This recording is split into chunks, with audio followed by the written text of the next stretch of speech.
Good evening, everybody. My name is Rhett EOS. I'm from EOS Amsterdam, co-founder of EOS Amsterdam, and I also took the initiative together with a lot of European block producers to come up with a Europe chain that will be announced more in detail in the next few months. 2018 was a very bad year for crypto, and I wanted to talk about price this time because I think EOS is hugely undervalued. And I made this presentation a while ago because I wanted to talk about price, but I didn't have time to finish that presentation. I updated this slide deck to talk about price. There's several models to look at the price, and I made a slide deck of 4 different models to talk with you guys, and I'm very curious on your thoughts. And please leave comments after this video on YouTube. So you could look at it relative to other platforms. I think we should not compare it to Ripple and Stellar. We should not compare it to Bitcoin, but a comparison to Ethereum is interesting because it's both a smart contract platform. The Ethereum is the 2nd generation. I consider EOS the 3rd generation. So it's interesting to look at that from that perspective. I believe in that EOS is a blockchain as a service platform. So you could look at different markets like the cloud market, and you could compare the whole space to, we're now in a $110 billion. That sounds like a big number, but if you compare it to other companies, how does that look? And you can look at EOS, you can look at Block 1 as a company with like very traditional ways to look at it. Of course, everything I share with you is my thoughts, so I'm very interested in your feedback. It's not an investment advice, it's just my opinion. Before you do any investments, always consult your financial advisors, because every situation, personal situation, is of course different. So we're now in almost 100 billion market space, and that went down from 667 billion, and especially in the last few weeks it roller coastered down again, and you saw a lot of people leaving the space because instead of fear of missing out, it was fear of losing everything, I would say. So this is the space right now at December 10 in the evening. This slide I made for the Chinese community a while ago, and I updated it today. So we're now in this 110 billion ecosystem. EOS is 1.6% of the market. I believe EOS should be 35%. I think a lot of the altcoins do not have any value, so I think EOS should have a market share of around 35% of the whole market. So then you end up somewhere here. If you look at the total size of the market, then 110 billion is ridiculously small.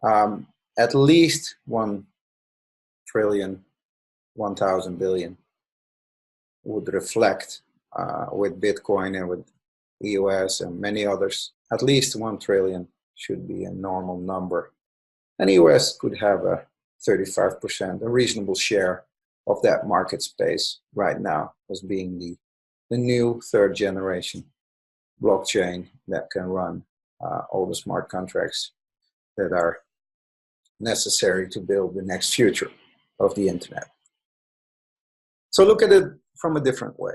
So I did some research. I came across a lot of documents. This seems like reasonable. It's confirmed with other slide decks as well, other presentations, that this cloud as a service market is going to grow substantially from 2 billion to 9 billion in the next few years.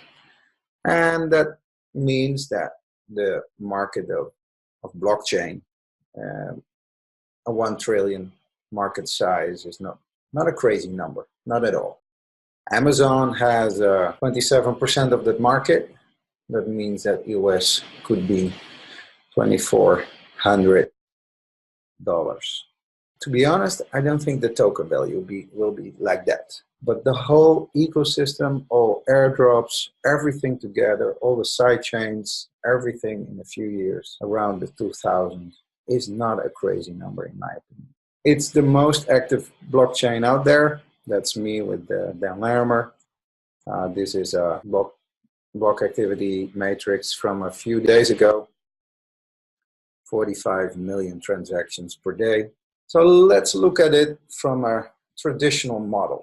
It's unusable, but it is comparable. I mean, if you have a company that is committed to this ecosystem, that has 4 billion in the bank, already said we're going to invest with other venture capital firms 1 billion in this ecosystem. And we see the results right now. We see Galaxy Digital doing a very interesting investment in a gaming company.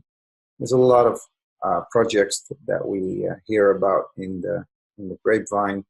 People talk about projects, and there's a lot of projects coming out in the next months, I reckon.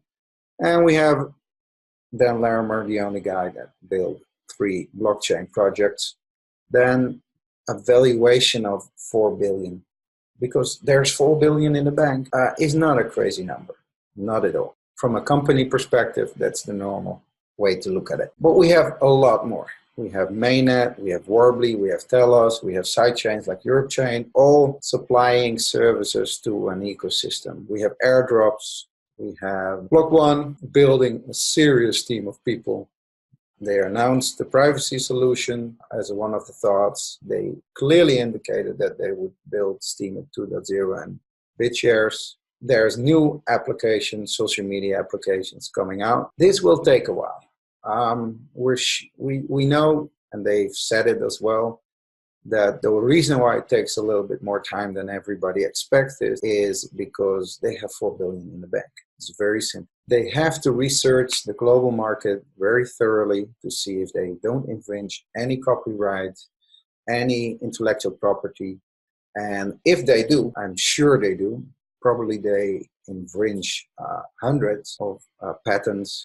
They have to build a solution for that first before they release their applications. So they're probably negotiating all over the world with people that own those patents, people that have the intellectual properties. And if you start releasing your app before you do the negotiation, that's not a very strong position to negotiate. Now they can go out to the world anonymously, approach the owners of the patents, make a deal. Then the negotiator on the other side of the table, he doesn't know that they are negotiating with a company that has 4 billion in the bank. It's the first green blockchain. I mean, I can't stress this enough. This is huge. There's a lot of enterprises that cannot do anything with any blockchain based on proof of work, when it also infringes the same goals that companies sign on the carbon footprint. So there's, I think in Europe, almost nobody can build on Ethereum. They can do a proof of concept, of course, but you can't build on a proof of work based ecosystem. It's impossible. It infringes all the other goals that a huge majority of the companies signed on. It's unrealistic to expect to build on top of that model, proof of work model. We have a huge community. We have already apps creating a lot of value. Of course, it's gambling apps. The chain is 6 months old. That type of apps are the most easy to build. So that were the first apps that were released, but give it a little bit more time, then we'll see some serious apps. If you look at some games that have been developed over the last couple of years, I mean, some games took 8 years to develop. Red Dead Redemption, I think it was number 2, is 8 years. So there's a lot of games out there that can be developed. If you were working for a gaming company over the last 25 years, you had multiple ideas how to do certain things, but it couldn't be realized because you didn't have a blockchain. Now finally you have a blockchain that is performant, then you can start to build the thoughts that you had maybe even 5 years ago. Good ideas that never were feasible because you didn't have the EOS blockchain. Now you have, now you can start to build on that. We have block producers. I mean, I've been in London, I've been in Oslo, I've been in San Francisco. I met everybody in the ecosystem. They are a bunch of very smart people.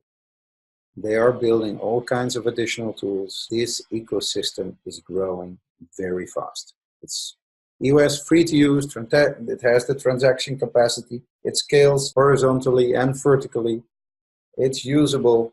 Okay, we still have some roadmap to go, but it's a proper architected blockchain. So I'm very confident that we can reach that. So looking at the current pricing, so minimal of $4. Just simply block one has 4 billion in the bank. If you compare it to Ethereum right now, it should be 9. If you look at Ethereum's all-time high, 135. If you look at 35% of a 1 trillion market, which is not a big number if you compare it to the market sizes of for example, Amazon in the infrastructure as a service market, then we're talking about 2,400, and we're not counting the airdrops. But man, this space is ridiculously big. We're changing the world we're creating a new internet. So the value of around $2 right now is crazy, really crazy. So I hope this was of value. I am sure that there's a serious upswing, and thank you for watching this video. If you have any thoughts, just leave it in the comments. And please vote for EOS Amsterdam.